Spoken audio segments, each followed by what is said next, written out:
Hello guys, so you are indeed looking at 4 complete sets of prayer beads. I finally got the time to finish these off, and all 4 are for sale on the Heart Story shop now. So going from left to right, I have a set of Morrigan prayer beads, a set of beads that I associate with Gaia, a set of beads that were inspired by Cernunnos, and then on the far right, these were originally inspired by the Morrigan, but they took a slightly different turn. So I'm going to talk about all of them individually.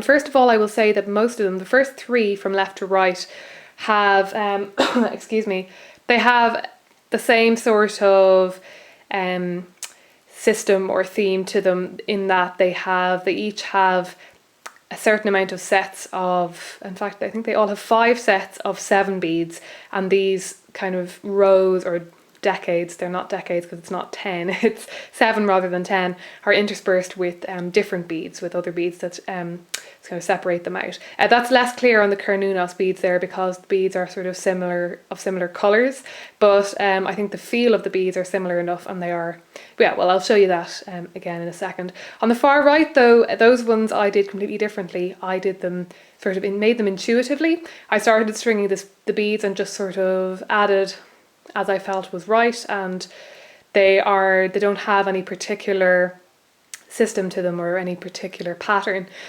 Again though, I tend to stick with patterns of 3s, 5s and 7s, so yeah, when I show them to you in more detail you will see what I mean. So first off are these Morrigan prayer beads, and I'm going to do this kind of from the side so that you can see all of them at once. So as I said, these are almost exactly like the Morrigan prayer beads that I made myself several months ago, and if you've seen the videos that I made about them, you will probably be familiar with this design. The only difference is that these sets of 3 beads are snowflake obsidian instead of garnet. The reason I did this was mostly because I'm not altogether sure yet if I want to make a second set that are exactly the same as the first set. And I also just wanted to do something a bit new and different, because I really wanted to make a set with snowflake obsidian as well as the black obsidian. The one thing I will say about these, and this goes for the other beads that the other set of Morrigan prayer beads, the black beads were sold to me as rainbow obsidian. I'm not entirely convinced that they're real. I'm not exactly sure what they're made of, what the story is with these beads, but I'm not entirely convinced that they're real. So I'm just saying, you know, they were sold to me as rainbow obsidian, that's what they were called. I think they're very beautiful. They do have a sort of sheen to them. They're mostly black, but if you catch them in the light, some of them have a sort of greeny, bluey kind of sheen, and some of them, you know, a browny kind of sheen. So they do look like rainbow obsidian. But like I say, I can't be altogether sure if they actually are or not. But the rest of them, these I'm pretty convinced are real snowflake obsidian, and the skulls are made out of howlite, and again, these are very definitely real, as far as I can tell. So yeah, there are 5 sets of 7 beads. These are the primary sort of beads that I use to you know, to say my words of dedication or prayer or intention or whatever it is. And then interspersed with these are rows of 3. Personally, I find it helpful. Sorry that I'm coughing so much. I was out for a run this morning and I seem to have a bit of I think it's just hay fever or something, and it's kind of set me off. So what I tend to do is actually, you know, with these 7 beads, I might have one prayer or a general prayer or an intention that I want to set, and then when I come to the 3 beads, I might have a different set of words that I'm either saying out loud or thinking in my head, and they might be more specific to the Morrigan or whatever. So you can kind of mix that up. I also will sometimes just go through all of the beads and just concentrate on the breath as I go through each bead, so then I don't pay attention to where I am on the set. I just sort of go through them, and each bead is sort of equal, if you see what I mean.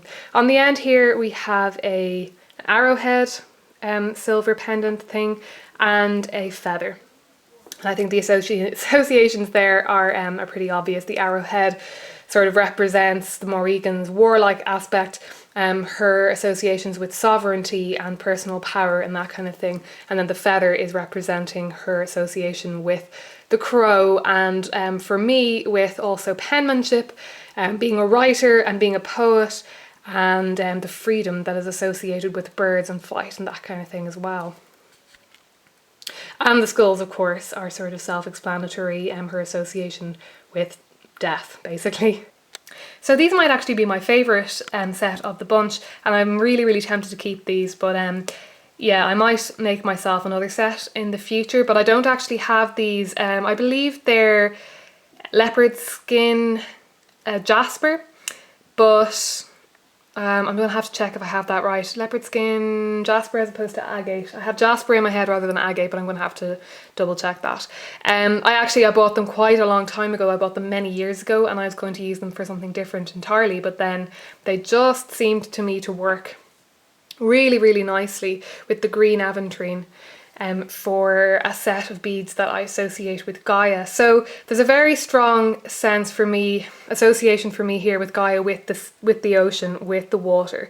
And I've talked about this in my Tarot of the Gods Gaia video, if you're interested in hearing more about that. So for me, the brown beads are sort of associated with the earth, her earth aspect, and then the green ones are more to do with the ocean and the sea. The sea turtle for me is a really important animal, and I very definitely associate it with Gaia. It has that sort of association of the land and of the sea. It's an animal that thrives in both. And I really like the sea turtle as a representation of Gaia. So these beads are a little bit smaller. They do again have 5 rounds of 7 beads, as you can see, and then a further 5 beads interspersed with them. They are, I made them so that they're not like tied together, so that you could actually put them over, because they wouldn't fit over your head if they were tied together. So I'm working one-handed here, so it's going to be kind of hard to demonstrate, but I've made this so this bead slips into this hole. I'll actually put that together and show you, so that you can, if you want to, kind of wear them around your neck. It wouldn't be the kind of most secure way of securing them around your neck, so I wouldn't necessarily suggest wearing them out and about in case they slipped off, but you could certainly, in a ritual setting, slip them around your neck. So I'll just show you that now. So there you can see that you can put that bead through that hole. It does hold up quite well. You know, you can see that it's definitely not going to easily fall out or anything, but like I say, you'd probably want to be careful with it. So yeah, those are my Gaia prayer beads. Like I say, I'm really particularly enamoured with these ones. I really, really love the little pendant. It's absolutely beautiful. So these are the Cernunnos prayer beads, and I believe these are the first ones that I actually started making. I was thinking of keeping these, but Cernunnos is not actually a deity that I've ended up working with an awful lot. I thought when I came back to paganism that he would be, because the primary deities that I had worked with before were the Morrigan and Cernunnos, primarily, as the god. But he hasn't really particularly resonated with me this time around, probably because he's a bit of an odd one. There aren't really any stories. He doesn't really... as far as I can tell, he doesn't really appear in any actual myths. There are images of him, and he has been called Cernunnos. He is definitely this figure that appears repeatedly in art and sculpture across Celtic Europe, but he's a bit of a flighty character. I've definitely interacted with him before on the astral, but he's not a main kind of figure for me. Other deities have been stepping in instead, and I've been finding that I actually haven't really been resonating an awful lot with any Irish male deities or even any Celtic male deities. So anyway, these are Picasso jasper, I believe, yeah. I think there is Picasso agate as well, but as far as I can recollect, these are Picasso jasper. I bought these on an Etsy account that I actually since closed, and I do, you know, have the record somewhere of exactly what these are. If you're curious, I'm sure I can read out my receipt and all that. Pretty positive it's Picasso jasper. But at any rate, it's a really, really beautiful stone. I'll show you a detail now in a second. And I chose it for its sort of, the fact that it has all these weird and wonderful designs on it, and the colours are quite earthy and everything. It made me think of the forest, and animals that are sort of chameleons, or animals that are very well camouflaged and things like that. So kind of has this sort of shifting, changing kind of feel to it, but mostly for me has a very earthy, like I say, foresty kind of feel. So again, we have the 7 beads in each set, 5 of them, and then they're interspersed with garnet, which have 2 knots kind of in between the jasper and the garnet. So I'll show you that up close as well. And I have to say, you can kind of feel the difference between, they are very similar size, the beads. So I'm aware that when you're going through them with your eyes closed, that you might not necessarily notice the divide, but there are 2 knots to differentiate between the jasper and the garnet, and I think as well they do have a slightly different feel to them. Then the charms or the pendants that I have are a sun and a leaf, chosen again for their sort of associations with the concept of the god in general, the sort of Wiccan god, who is very much so, very kind of solar energies and projective energies and stuff like that. And then again, the leaf associated with the forest. So here you have a close-up of some of those beads. As you can see, they're really, really beautiful. They have these amazing patterns on them. Some of them are multicolored.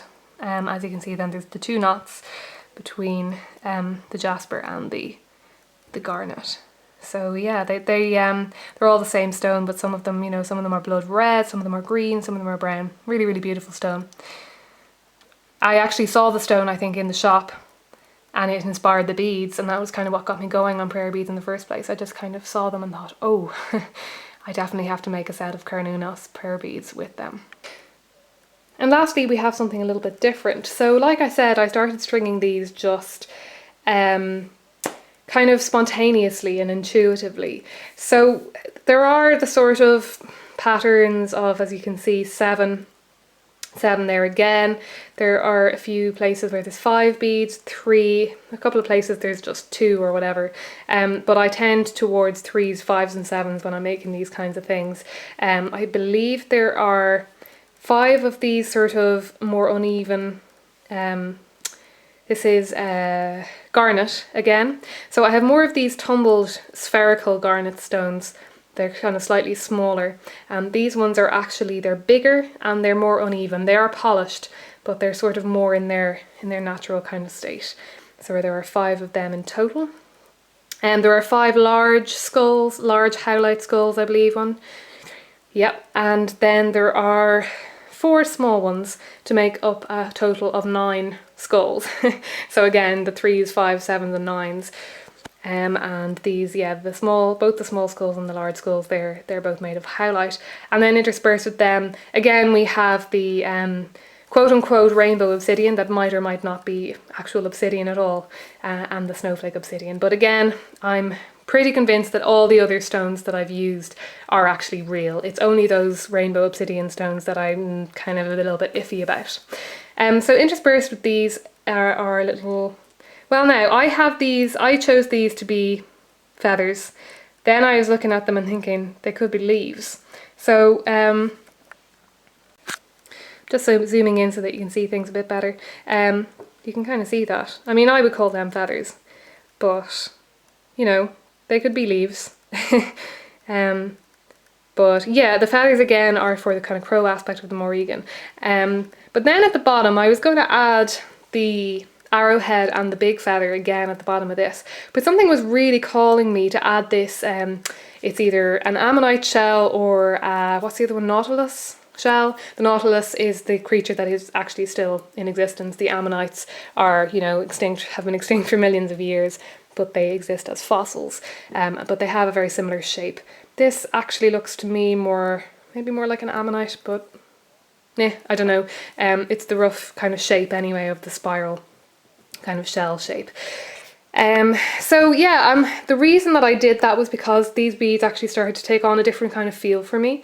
I would think, for me, they would be more associated with the Morrigan's aspect of the bive, or her incarnation as the bive, or whatever way you want to see that.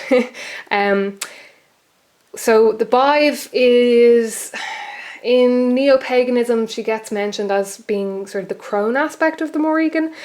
I don't really buy into that maiden mother crone kind of stuff, particularly not with the Morrigan, because she's so multifaceted that I don't really feel that she can be boiled down into a three-part neat entity. Now that is how she appears for some people, and that's fine.